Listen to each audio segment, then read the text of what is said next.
Hola a todos, muchísimas gracias por estar ahí otra vez. Bienvenidos a Argentina para Armar. Voy a empezar este programa leyendo una cita de un discurso. La buena literatura tiende puentes entre gentes distintas, nos une por debajo de las lenguas, las creencias, usos, costumbres y prejuicios que nos separan. Esto dijo el gran escritor el 7 de octubre en su discurso cuando recibió el premio Nobel. Algunos, entre muchas personas, yo me encuentro entre ellas, nos deslumbramos con Conversación en la Catedral. Y Conversación en la Catedral resultó ser quizás un libro señero en la elección de tareas futuras. Era época en que explotaba la literatura latinoamericana del siglo XX y donde había un boom de escritores maravillosos y podíamos elegir entre varios y no alcanzaba el tiempo para leer. Algunos libros fueron importantísimos en la vida de nosotros. La persona que hoy está con nosotros, tenemos el lujo de tener con nosotros, es un escritor que se ha dedicado a la política, que tiene un pensamiento político, que tiene una opinión u opiniones muy fuertes, que cosechan adhesiones, que cosechan oposición, siempre polémica, controversiales. Pero para la gran mayoría de los habitantes es un escritor, un enorme escritor. El escritor de obras de teatro, de ensayos y sobre todo de novelas. Dos de sus novelas fueron prohibidas en nuestro país en tiempo de la dictadura, La tía Julia y el escribidor, Pantaleón y las visitadoras. Y es dos de tantas, ¿no? Nombrar toda la obra de Mario Vargas Llosa, que está hoy con nosotros, sería interminable, estaríamos todo el tiempo. Pero algo vale la pena contarles. Que recibió, por ejemplo, el premio Cervantes, lo saben todos, es el premio más importante de lengua castellana, además de tantos otros premios importantes, y que es conocido, admirado y querido por sus palabras en los libros. Seríamos peores de lo que somos sin los libros que leímos, dijo también en ese discurso, y esta es una de las mejores frases que escuché. Seríamos peores personas si no hubiéramos leído los libros que leímos. Gracias por estar acá. Los buenos libros que leímos. Los buenos libros, claro. Así fue. Pues bienvenido. Encantado, muchas gracias. Muchísimas gracias por estar acá. Citarlo es lo que uno... Las citas son grandes frases de pensadores, y usted citó a Flaubert también en ese discurso. Escribir es una manera de vivir, dijo Flaubert, ¿no? ¿Y cuál es para usted su mejor obra y por qué? Bueno, uno mismo no sabe cómo es su cara. Es una frase de Borges, esa que yo repito siempre porque me parece muy exacta. Creo que si uno tiene que opinar sobre sus libros, opina por razones muy subjetivas que no son necesariamente las de los lectores, ¿no? Yo creo que si tengo que elegir, pues elijo las obras que más trabajo me dieron, las que me costó más trabajo escribir. Por ejemplo, Conversación en la Catedral, La guerra del fin del mundo, El sueño del Celta. Sobre todo las obras que no ocurren en el Perú, que están situadas en países extranjeros, en países donde se habla un idioma distinto de la lengua en la que está escrita la novela. Esas son las novelas que para mí han sido más difíciles de escribir, y si tengo que elegir, pues elegiría esas, por ejemplo, ¿no? La literatura que se aísla del mundo real se vuelve efímera, dijo usted. Yo creo que se vuelve artificiosa, se vuelve una especie de juego brillante del intelecto. A mí, sobre todo, me gusta la literatura que, siendo, por supuesto, literatura, lenguaje, técnica, imaginación, tiene unas raíces muy hundidas en la realidad, en la problemática, y de alguna manera nos enriquece mucho la visión del mundo real. Ese es el tipo de literatura que yo admiro más. ¿Y qué es lo que nos dice la literatura de la sociedad actual? Bueno, hay una literatura, digamos, que escapa de la actualidad, que se concentra o refugia en temas más o menos permanentes. Hay una literatura de juego, ¿no? Sobre todo en nuestra época, una literatura muy brillante a veces, pero que es un escapismo sistemático de lo que es la problemática actual, una especie de, digamos, de juego del intelecto, que lo que persigue no es, digamos, sumergir al lector en una problemática real, sino al contrario, alejarlo de ella, encerrarlo en un mundo a veces muy brillante, pero de fantasía, de imaginación, cortadas de la realidad, ¿no? Esta literatura que está anclada en la realidad tiene que ver con una decisión del escritor de estar compenetrado con la realidad, de un deber cívico de participación. No necesariamente, yo creo que es algo que tiene que ver con la vocación. Hay escritores que les gusta en sus novelas simular la realidad real, digamos, y otros que al contrario, lo que les gusta es crear una realidad ficticia, una realidad de fantasía, de imaginación, y hay desde luego grandes escritores y también malos escritores de los dos géneros, ¿no? Pero creo que tiene que ver mucho con la vocación. Hay escritores que tienen una vocación que podríamos llamar realista y otros una vocación más fantástica, ¿no? Recordamos a Alain Touraine, ya que estamos hablando de, no sé si del escritor, pero sí de los intelectuales, ¿no? Dijo que los intelectuales están muy lejos de los problemas reales y que prefieren hablar de temas filosóficos o de temas literarios, como si estuvieran en otro espacio, en otro lugar. ¿Usted cree que los intelectuales tienen que tomar partido por sus ideas, comprometerse con la realidad o mantenerse como intelectuales un poco alejados? No necesariamente, ¿no? Yo creo que hay escritores que no tienen ningún interés, digamos, en la problemática política, y entonces, pues es su derecho, ¿no? No escribir sobre temas políticos. Yo pertenezco a una generación que estuvo muy marcada por las ideas del compromiso literario, de que el escritor tenía que participar en la vida cívica, en la historia que está haciéndose. Y entonces creo que a mí me ha quedado mucho de esos años, de esas ideas, y que de alguna manera yo sigo practicando la literatura del compromiso, diríamos. Pero no creo que eso sea indispensable para hacer buena literatura, ni muchísimo menos. Yo creo que un escritor puede, digamos, darle espalda a la política y hacer literatura de gran calidad. Lo que no creo es que exista una gran literatura que, de una manera o de otra, no enriquezca mucho la visión del mundo real, de la problemática humana, con prescindencia de las intenciones del escritor. Yo creo que toda gran literatura, de todas maneras, nos enriquece mucho la visión del ser humano, de la historia, de la vida en sociedad. No imagino en la gran literatura que sea un puro juego intelectual, ¿no? Pero pensaba que viviendo o naciendo en Latinoamérica, un territorio con tantas desigualdades, hay casi una obligación moral o cívica sí, moral de compromiso. O cívica puede ser, pero no literaria, ¿no? Un escritor puede... Bueno, tenemos en Argentina un caso extraordinario, que es el de Borges, un gran escritor, uno de los grandes escritores de nuestro tiempo, cuya obra está prácticamente desinteresada de una problemática cívica, política. Es una obra que está montada sobre la imaginación, sobre la cultura, sobre la erudición y principalmente sobre la fantasía. Y eso no le quita grandeza ni originalidad. Pero usted sí sintió esa responsabilidad. Yo sentí siempre, sobre todo, porque yo nací en un medio en el que era muy difícil que alguien se desinteresara de la vida cívica. Yo viví como adolescente, como niño, adolescente y como persona que ingresaba a la madurez bajo una dictadura, que fue la dictadura de Odría, y eso me marcó a mí muchísimo y me marcó, digamos, de una manera que se ha reflejado en lo que he escrito, ¿no? Creo que hay una preocupación siempre por lo que ocurre en la historia contemporánea, en el mundo, digamos, social, a partir de lo que fue esa experiencia que a mí me marcó muchísimo, como marcó a toda mi generación, ¿no? Usted en el libro El pez en el agua, cuando habla de los intelectuales, ya que estamos hablando de ellos, es estricto y muy crítico de los intelectuales peruanos de ese tiempo, ¿no? Entre otras cosas, por ejemplo, dice que acciones privadas desmienten lo que promueven con convicción en los escritos, en las actuaciones públicas. ¿Usted cree que hay doble moral en los intelectuales hoy? Pues no se puede generalizar, ¿no es cierto? Toda generalización siempre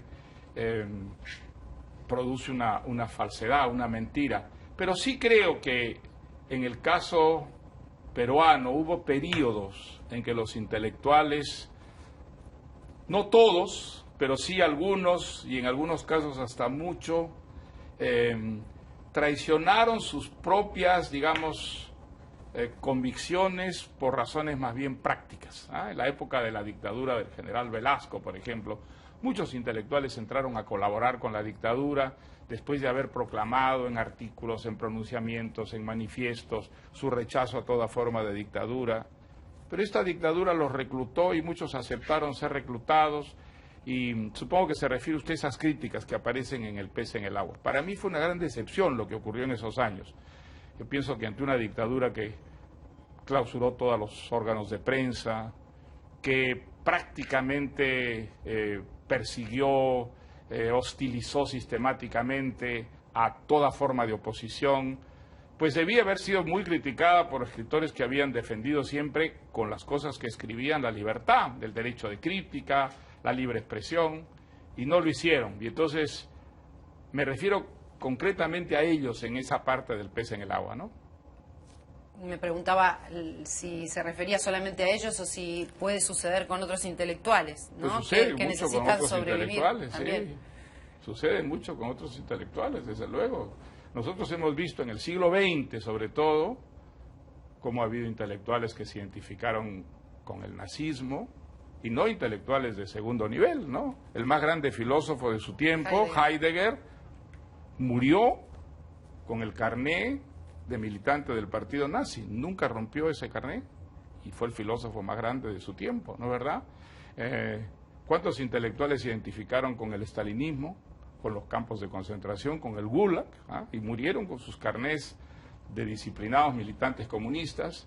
Da que pensar, ¿no es verdad?, que personas que han dedicado su vida, digamos, a reflexionar, a observar, a opinar sobre la historia, puedan haber tomado partido por opciones que significaban tanto sufrimiento, tanta crueldad, tanta intolerancia. Es un fenómeno que tiene una larga historia, ¿no? ¿Qué es lo que deslumbra a ciertos intelectuales con esas doctrinas, con esas utopías sociales absolutas, intolerantes, que establecen unas divisiones crueles y a veces sanguinarias entre buenos, entre malos, ¿ah? Es algo que en América Latina lo hemos vivido de una manera muy dramática, es una de las fuentes principales de la violencia que hemos tenido a lo largo de toda nuestra historia, y creo que si queremos tener alguna vez una América Latina totalmente democrática, tolerante, que acepte la diversidad, tenemos que reflexionar sobre las raíces de esa intolerancia. Y en la Argentina ahora se está viviendo un tiempo de debate de ideas, casi podríamos decir de beligerancia discursiva, ¿no? Bueno, el debate es bueno, creo que el debate es bueno. La beligerancia quizá no es tan buena, pero el debate sí, que haya cotejo de ideas, que haya diálogo, que no se interrumpe el diálogo, me parece muy importante, que un país no entre en esos soliloquios monocordes, que son siempre pues una de las consecuencias de las dictaduras, ¿no?, de cualquier índole. Hay quienes dicen que en realidad la discusión es entre las dos grandes líneas de pensamiento, liberal y populista. Sí, sí. Serían esas dos tradiciones latinoamericanas también. Sí, es verdad, sí. Pero yo diría, mire, yo creo que la distinción que realmente es muy clara es entre democracia y dictadura, entre una visión que incluye, que permite la existencia de pensamientos distintos, de tradiciones, de costumbres, de creencias distintas dentro de una sociedad abierta, y las sociedades cerradas que imponen una sola manera de pensar o una sola manera de creer o una sola, digamos, corriente política y excluyen todas las demás. Creo que esa es la gran oposición entre libertad y dictadura, o entre lo que Sarmiento llamaba civilización y barbarie, una distinción que me parece que sigue siendo válida. ¿Sigue vigente? Sigue vigente. ¿Y qué representa la civilización Latina, y qué la barbarie? La dictadura representa la barbarie. Toda forma de dictadura, de cualquier índole religiosa, política, dictadura de derecha, de izquierda, civil o militar, para mí representa la barbarie porque representa la violencia, la intolerancia, el sectarismo, el dogma, las ortodoxias intransigentes. Y la civilización es lo contrario, es las sociedades abiertas, las sociedades que buscan los consensos para evitar la violencia, la discriminación, la represión, la censura, bueno, todo lo que ha llenado la historia de América, pues de tantos cadáveres, ¿no? Y la barbarie, lo que usted considera barbarie, ¿puede prevenir tanto de gobiernos liberales como populistas? Mire, la barbarie es una forma, digamos, de irracionalidad que está siempre rondando, incluso en los países más civilizados, ¿no? ¿Quién hubiera pensado que quizá el país más culto de Europa, como era Alemania, pudiera caer en manos de una pandilla de forajidos, fanáticos, ignorantes, como los nazis? Parecía imposible, y sin embargo ocurrió, y sin embargo, bueno, yo he citado el caso de Heidegger, pues se podía citar el caso de tantos alemanes cultos, finos, que lloraban oyendo a Wagner, ¿no es cierto? ¿Y aquí en Latinoamérica? Bueno, América Latina, ¿cuántas veces, en cuántos países hemos visto a los latinoamericanos ilusionarse, caer en estado de trance con los caudillos, olvidarse absolutamente de todo, abdicar incluso de su capacidad de raciocinio para adorar a un caudillo, una especie de Führer latinoamericano? ¿Cuántos? Pues muchísimos. ¿Y el resultado cuál ha sido? Ha sido catastrófico desde el punto de vista social, económico, político, cultural. Es una tradición que representa justamente nuestra barbarie y con la que tendríamos que acabar si queremos alguna vez ser un continente realmente libre, realmente democrático, en el que la violencia, si no desaparecido, haya sido reducida por lo menos a su mínima expresión, ¿no?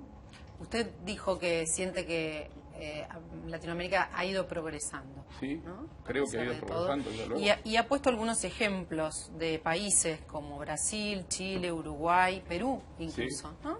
Sí, sí. Colombia, República Dominicana. Bueno, mire, ha ido progresando desde luego. Digamos, la comparación no debe ser pues con un modelo ideal, sino con nosotros mismos. La América Latina que yo conocí en mi juventud y la de hoy día son muy distintas y afortunadamente creo que para mejor, lo cual no quiere decir que todo ande bien en nuestro tiempo, ¿no? Hay muchas cosas que andan mal, pero digamos, cuando yo tenía 15 años, prácticamente América Latina era un continente de dictaduras militares. De un extremo a otro lo que había era dictaduras, y había ejemplos escasísimos. Había Uruguay, había Chile, había Costa Rica, y prácticamente para usted de contar, ¿no? Entonces, eso ha cambiado hoy día radicalmente. Hoy día las dictaduras son mucho menos, y creo que hay además en muchos países unos consensos y una orientación que es muy buena. Hay un progreso que quizá no es tan acelerado como antes. Desde el punto de vista literario, hay unos progresos enormes. Hoy día hay editoriales casi en toda América Latina. Hay una circulación de libros entre los países latinoamericanos que cuando yo era joven no existía. Vivíamos confinados en nuestro país, no sabíamos qué ocurría en el campo literario, en el campo cultural, en los países vecinos. O sea, en muchos sentidos es indiscutible que hay un progreso, ¿no? Y entre los países que nombró, que yo nombré casi todos, creo, no nombró la Argentina. Entre los países que respetan la legalidad, la libertad de crítica, las elecciones, la renovación del poder. Me quiere usted llevar a un terreno peligroso, de arenas movedizas, donde me puedo hundir.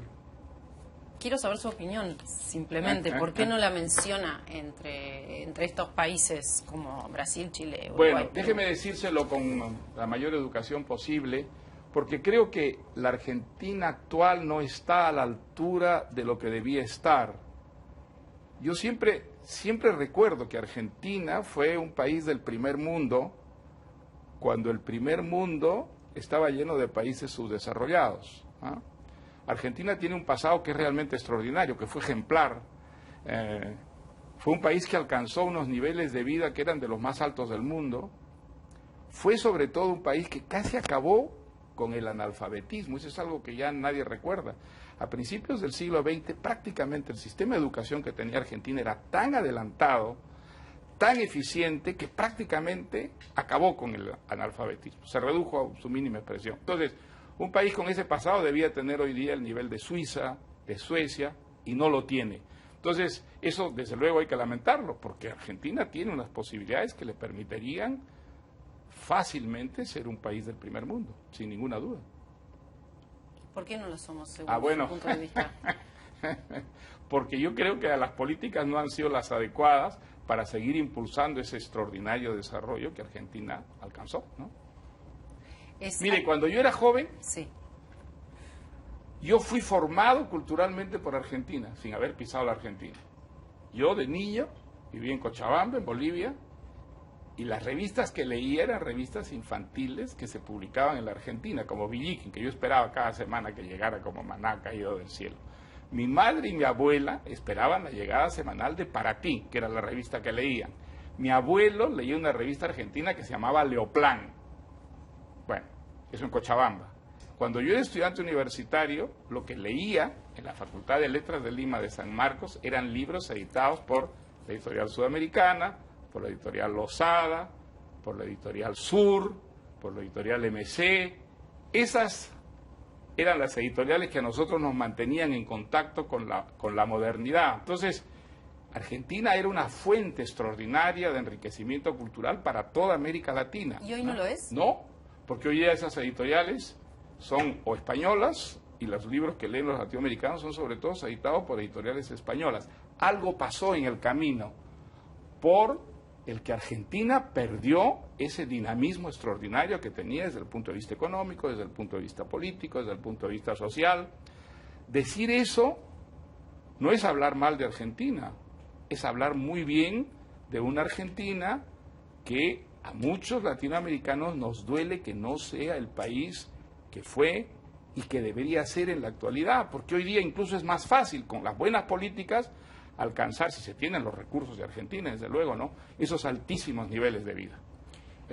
Decir estas cosas a mí me ha traído muchas polémicas, pero digamos son cosas que digo a partir de un gran cariño por Argentina, porque ya le digo que culturalmente, en cierta forma, yo fui formado culturalmente por Argentina.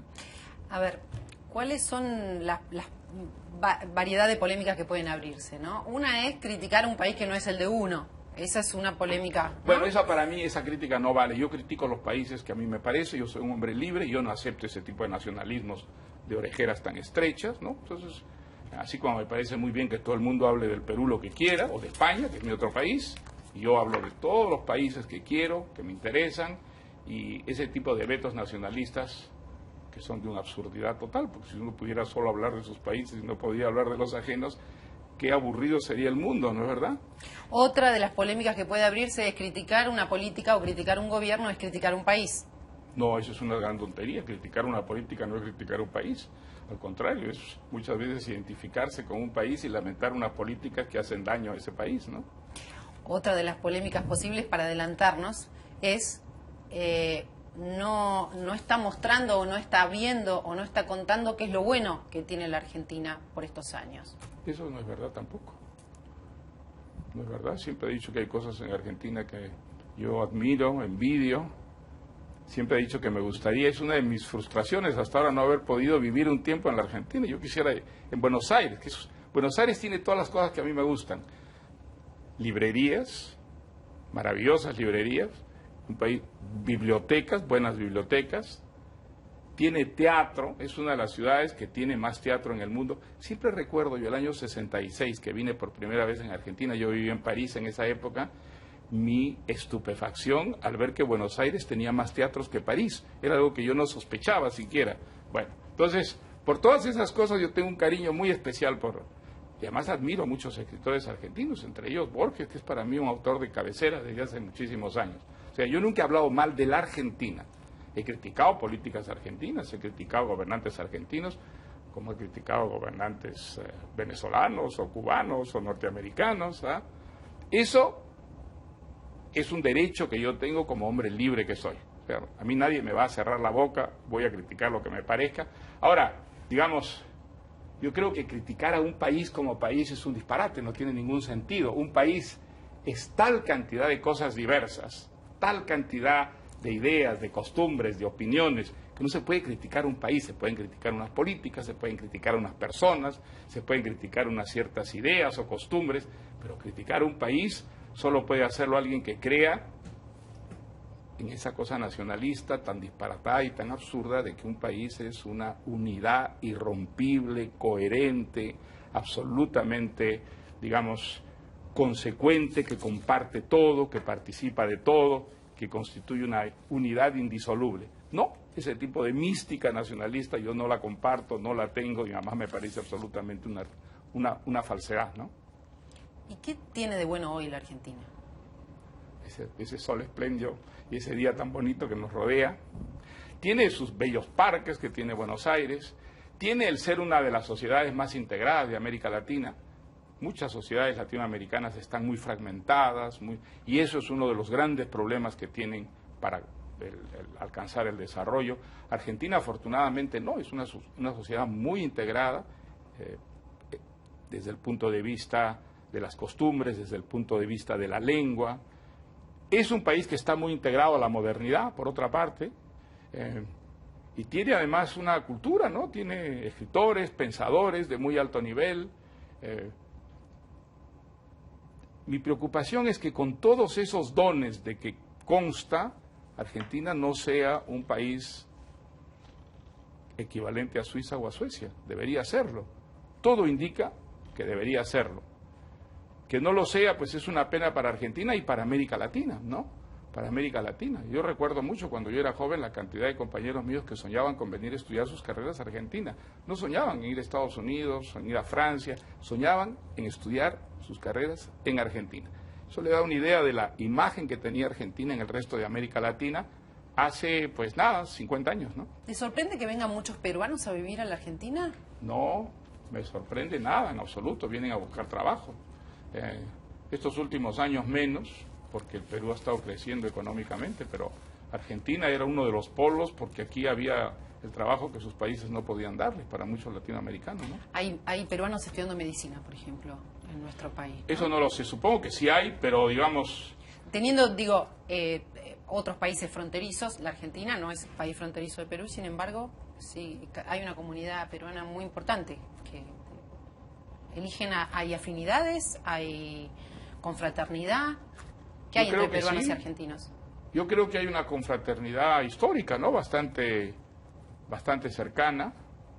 El otro día, por ejemplo, estaba leyendo con datos nuevos que desconocía por completo lo que había sido el acercamiento entre Argentina y el Perú durante la Guerra de las Malvinas y la colaboración muy estrecha que prestó el Perú a Argentina, que yo desconocía los detalles que aparecieron en un artículo para mí muy revelador de lo que fue esa colaboración.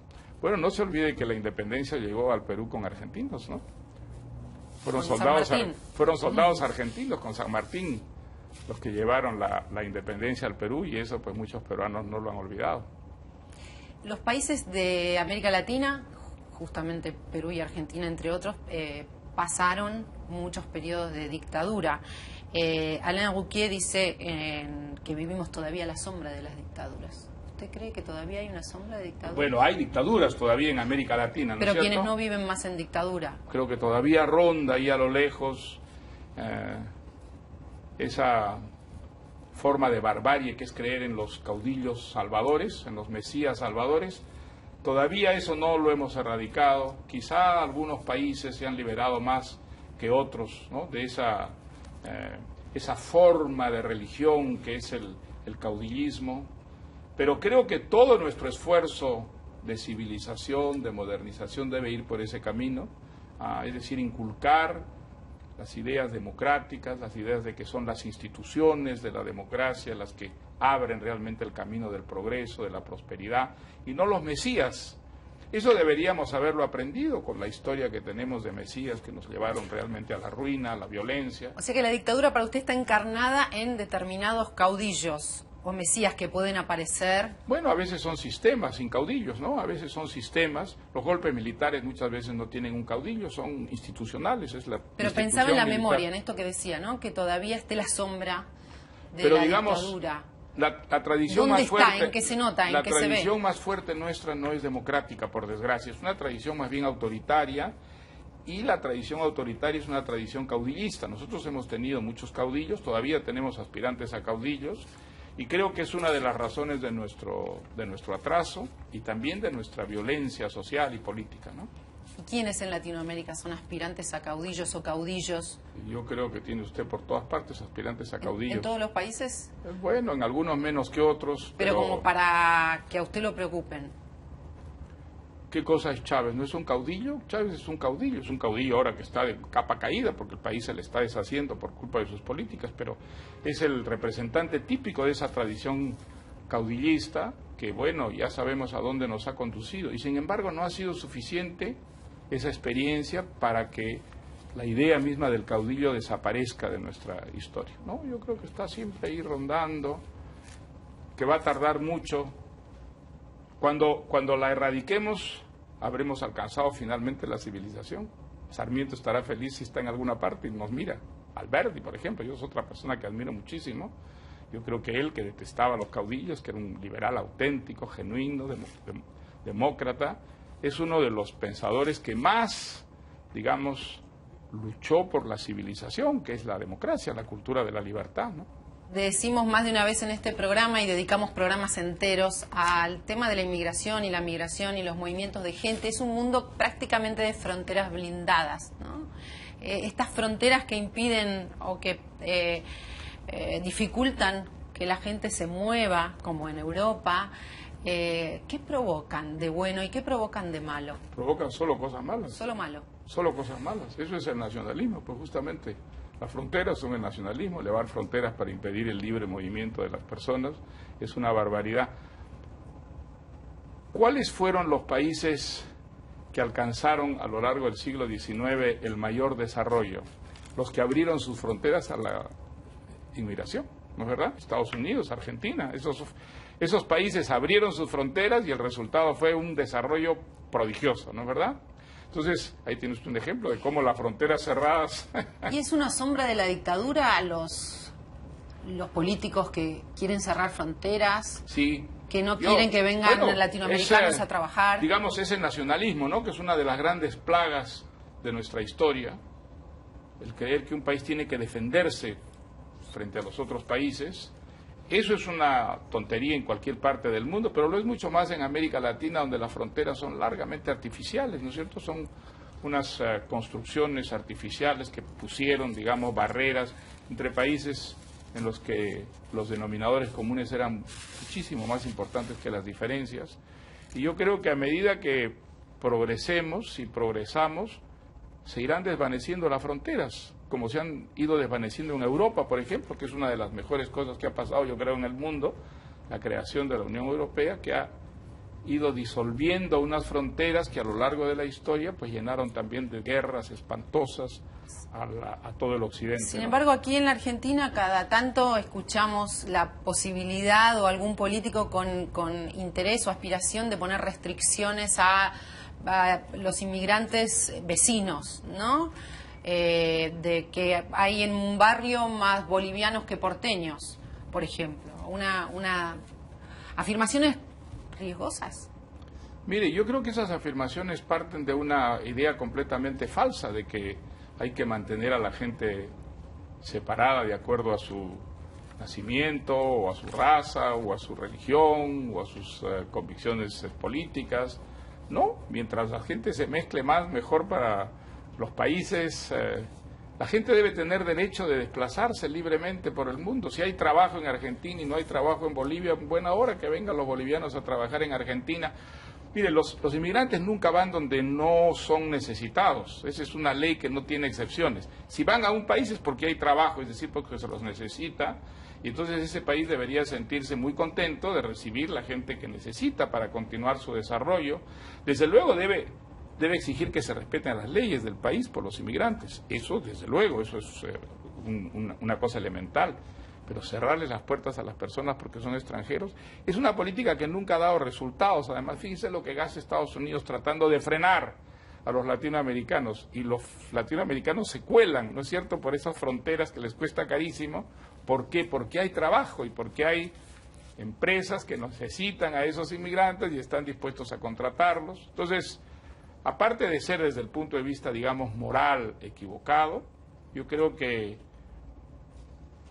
es una política bastante inútil la de tratar de crear esas alambradas para impedir que la gente se muevan, se desplacen, sobre todo en esta época en que justamente una de las buenas cosas que está pasando es que las fronteras se están llenando de agujeros y las comunicaciones entre los países y las mezclas entre las gentes de distintos países se ha acelerado extraordinariamente. A mí eso me parece bueno para la humanidad.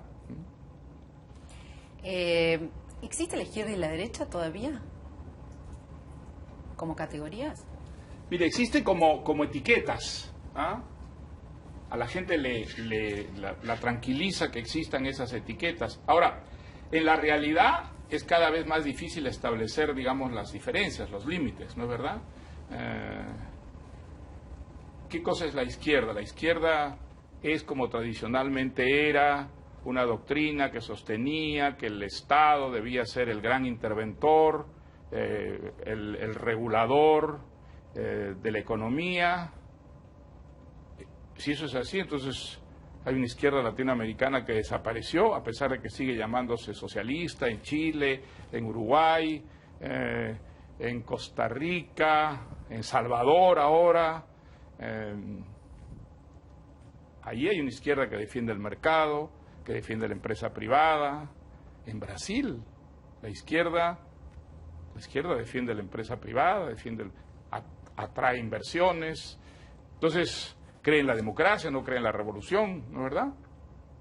Entonces, eso es izquierda, pues entonces todo es izquierda, ¿no? ¿No es verdad? Ya. Y la derecha, pues, en el pasado tenía unas líneas que ha abandonado en muchos sitios. Hay una derecha muy democrática en América Latina, no había derecha democrática en el pasado, hoy día sí. Países como Chile, Perú, Colombia tienen una derecha en el poder y la democracia se mantiene absolutamente sólida, ¿no? Entonces, esas etiquetas no quieren decir mucho, pero a la gente le dan una cierta seguridad y le permiten, digamos, sentirse identificado políticamente, y entonces pues hay que respetarlo. Pero yo sí creo que sus contenidos están cada vez más disueltos y confundiéndose, ¿no? ¿Dónde se ubica usted más allá de liberal, si se trata de estas categorías tranquilizadoras? No, yo soy un demócrata y un liberal, lo cual quiere decir que yo no creo en verdades absolutas. Creo que uno, para pronunciarse, debe estudiar los casos concretos, caso por caso. Es lo que hago yo, para eso escribo en los periódicos, ¿no? En lugar de tener, digamos, no es un una verdad única, sí, que se aplica para todo. No, yo no tengo esa verdad. Los liberales no tenemos eso. Los liberales tenemos unos principios, unas ciertas convicciones, y que las ponemos a prueba cada día, cada semana, cada mes, con lo que ocurre. Y entonces, eso creo que da a los liberales una flexibilidad y una capacidad, no de adaptación, sino de rectificación, que es muy importante, porque la verdad es que la realidad siempre hace saltar todos los esquemas ideológicos, es siempre más rica, más compleja, más matizada que todos los esquemas, ¿no? Y un intelectual liberal, si es que la palabra es la que le queda cómodo, ¿es de izquierda o de derecha? ¿Dónde se ubica? Un liberal, pues es hoy en día, digamos, según los prejuicios de la izquierda, es de derecha. Según muchos de la derecha, es de un revolucionario de izquierda. La derecha no acepta mucho ciertos principios liberales, pero a mí, francamente, me tiene sin cuidado. Yo sé qué cosa es ser demócrata, sé qué cosa es ser un liberal, entonces, si me consideran de derecha, me consideran de izquierda, pues no es mi problema. ¿Pero le ha sucedido que lo consideren de izquierda en los últimos años? Sí. ¿Quiere que le cuente una cosa? En Israel, yo soy considerado un rabioso izquierdista, porque yo defiendo mucho a los palestinos contra la política que me parece muy equivocada, muy negativa, muy discriminatoria del Estado de Israel, y sin embargo he sido siempre toda mi vida un gran defensor de Israel, porque siempre digo que el único lugar donde todavía yo me siento izquierda es Israel. Hay una izquierda muy democrática, es una izquierda que nunca fue autoritaria, que siempre fue tolerante, que siempre defendió las causas pues más ideales, igualdad, fraternidad, de la causas que la izquierda generalmente, digamos, negó por su identificación con el estalinismo, con el totalitarismo. Así que yo estoy encantado cuando en Israel soy atacado por ser un izquierdista peligroso. Pero dijo claramente, el único lugar donde me siento de izquierda sí, porque es en otras Israel. partes no me siento de izquierda. No me siento de izquierda pues en una dictadura como Cuba, no me siento de izquierda en una semidictadura populista, catastrófica, anacrónica como la de Venezuela, y no me siento de izquierda con una izquierda intolerante, dogmática, la izquierda que quiere censuras, que quiere vetos. Esa izquierda, desde luego, no es de ninguna manera esa izquierda idealista, generosa, ¿no es cierto?, que yo creía que era de izquierda en mi juventud cuando fui izquierdista, ¿no? Enseguida estamos de vuelta con Vargas Llosa, hay más para preguntar.